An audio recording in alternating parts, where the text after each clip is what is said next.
আমাৰ এটা সময়ত এতিয়া এইটো লুকাবলগীয়া কথা নহয় যে আমাৰ এটা জেনেৰেশ্যন চৰকাৰী চাকৰিয়ালে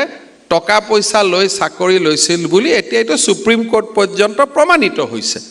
এপিএসসি দুৰ্নীতিৰ পিছত এতিয়া লুকাবলগীয়া একো কথা নাই যে 14 চনৰ দুৰ্ভগীয়া কেজনে কলো ফচিলে কিন্তু ৰাকেশ পালে তো 14 টকা খোৱা নাই খাইছে যদি 12 টো খাইছে যদি 10 টো খাটিছিলে 10 আৰু 12ৰ বহিখিনি নোহোৱা হৈ গল ডিসপোজ কৰি দিলে তেওঁলোক বাছি থাকিলে কিন্তু 14 জন ফচিলে ইমানে কথা কিন্তু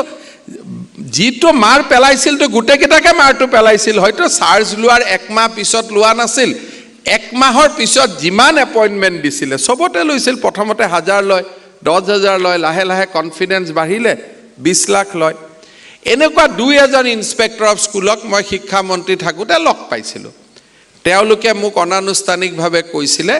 যে স্যাৰ মই দিয়া নাই কিন্তু মোৰ লগৰজনে 22 লাখ দিছে তেওঁ কিন্তু দিয়া নাই বুলি কয় লগৰজনে 22 লাখ দিছে লগৰজনক খুদিলে কয় স্যাৰ মই একদম দিয়া নাই ইহে দিছে 22 লাখ কিন্তু প্ৰশ্নটো হল 22 লাখ তেওঁ এনেই দিছে নেকি অসমীয়া মানুহৰ হাতত 22 লাখ ক'ত আছে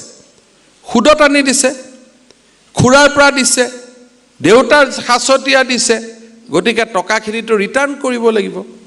আগতে চৰকাৰী চাকৰিয়ালে প্ৰথম 10 বছৰ পইচা পাতি খোৱা সাহস নকৰিছিলে